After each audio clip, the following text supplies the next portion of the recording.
Got a dream in a tear last night, watched the world fade out of sight. Seen the ghosts of time preside, eagles soared and falcons cried. Sleeping phoenix on a rise. Abundance and strange the skies. Hello, and welcome to Phoenix Rising, Jovian Archive TV's new weekly series. And I hope that you're going to find it fascinating and informative and valuable. Everything about the nature of life on this plane is conditioned by the way in which we operate inside of the program.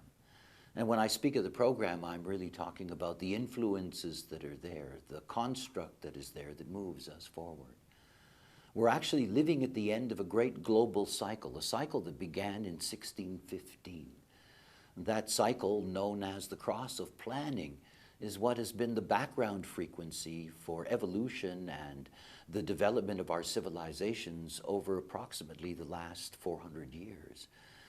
The reality is that this particular cycle is coming to an end. It will come to an end at the beginning of 2027, in February of that year. And we will move into a totally new cycle, the cycle of the sleeping phoenix. A cycle that is going to change the very nature of the plane that we live on. It's my hope that during the course of this series that I will have the opportunity to take you on a journey into the very heart of our evolutionary process, so that you can participate in the transformation that's taking place on this plane. And more than that, just being an intellectual exercise to understand that the changes that are coming are changes that demand that humans are able to operate according to their own authority. Without that capacity to operate according to your own authority, that survivability, that success, that the potentials that are there in a being, that they will not be fulfilled as we move into this next round because they will simply not be equipped. Everything about the advent of human design coming into the world has been about a preparation for this transformation that's going to take place. And so in this journey, on this program, Phoenix Rising, amongst many other things that will be here for you each week, will be an ongoing story about the great changes that are at work around us. That aside, it's another week in human design, and certainly a week in which I'm going to be very busy. It's the beginning of my beginners program that's oriented to Eastern Europe and Asia for students who haven't had a chance to participate online. It begins this week, and if you're interested, you can still go here at Jovian and check out the course yourself. If you're new to human design, or you've just met human design, this is a terrific way to meet the knowledge. And it's also the end of my equinox program this coming weekend, and I'm looking forward to that. Looking at the nature of the archetype of roles and doing it in a live environment. It's always a pleasure for me to do so here in Ibiza. So welcome to Phoenix Rising, and on with the show.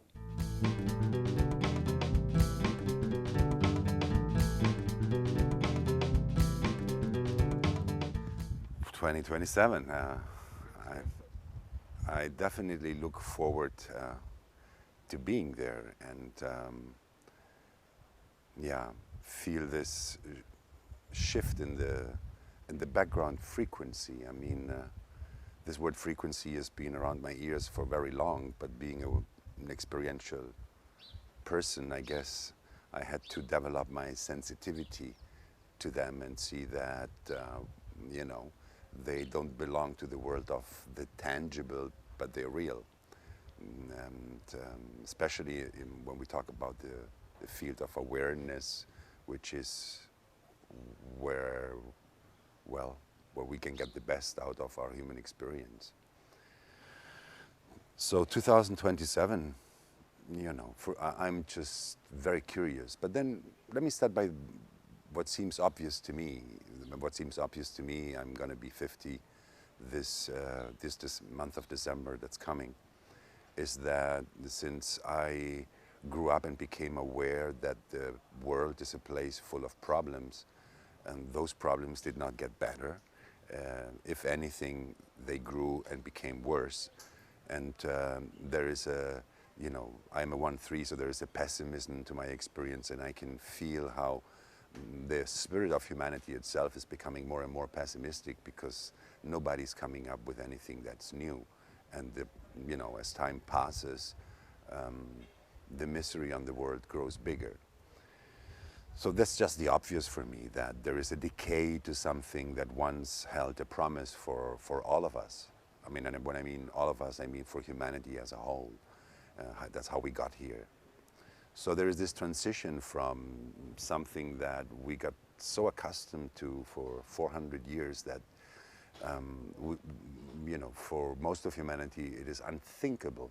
They cannot imagine anything outside of that scope. And that's where human design is really an eye-opener in allowing us to see and understand ourselves as a biophone for what we really are, a mutative creature, rather than, you know, some spiritual concept that is projected into eternity through our mental capacity to imaginate this or that.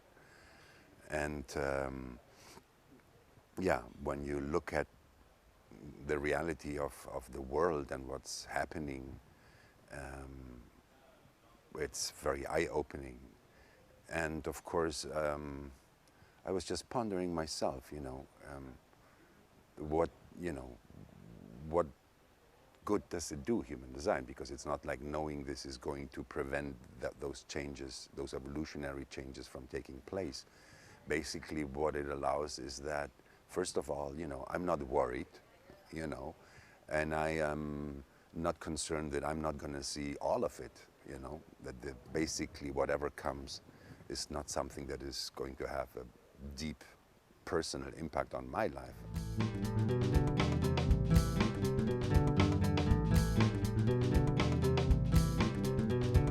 Report. And here we are. Take a look at this world. This is where the program is. This is where everything is running. This week with the sun in the 48 and the earth in 21, solutions are really going to be what it's all about. Trying to find solutions, trying to find a way to be in control. And of course, the way in which we see, that is, as a world, the way in which all of us are being oriented to look at things is being impacted through the positioning of the nodes of the moon. And those nodes of the moon that are going to be there in the fourth line. And everything about that is pointing us towards what is missing on this plane, the want that is out there, those that are disenfranchised, those that are left out. It is something that we really see. It's also something to recognize that we're looking out at a need for a different way of dealing with things through the 58, through the 52. And yet the real theme of the week, so much connected to the essence of the very theme of this program of Phoenix Rising, is the movement of Pluto. And this is a week that we're going to have a transit here of Pluto. We're going to have Pluto moving from the 10th gate and the 5th line. On the 9th, it is going to be moving into the 6th line. Now, Pluto has been in a retrograde. It has gone backwards away from the forward movement that had it in the 58-2 for a long time, when we had so many dilemmas on the planet. We've had this retrograde going back, and now it's moving forward again. Why is Pluto important? When the nine-centered being came into the world, Pluto was in the 41st gate. And the 41st gate is the gate that initiates the human experiential way. It is the gate that is connected genetically to what is called the start codon, the capitalization at the beginning of any genetic sentence. Pluto in the 41, when the nine-centered being came into the world, Pluto will again be in the 41. It has a very, very long, long movement around the sun. It'll be there again in the 41 in 2027, when the present cycle comes to an end and the phoenix begins to rise. This is the Pluto interregnum. And every gate And every line that Pluto moves through, something comes to an end and something else begins. Pluto moving into the role model, into the 6th line on the 9th. This final activation, impact, imprint in this particular place of Pluto, changing the game, turning something off, turning something on. Your neutrino weather. Enjoy your week.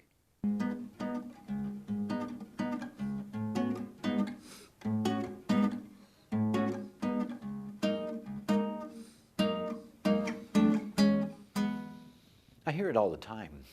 I really do. This dilemma that people seem to have with just living this knowledge.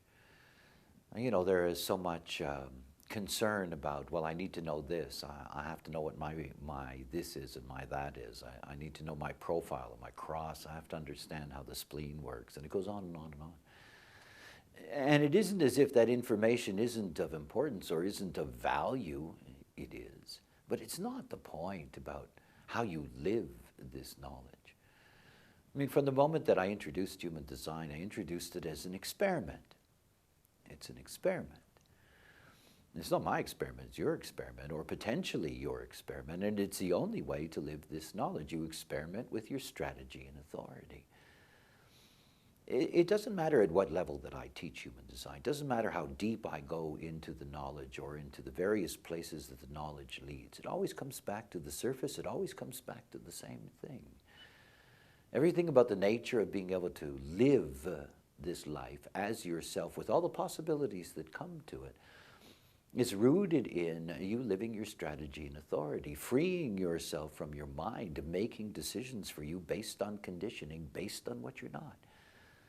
To live your life as yourself is not a matter of having more and more and more information. So many people I know,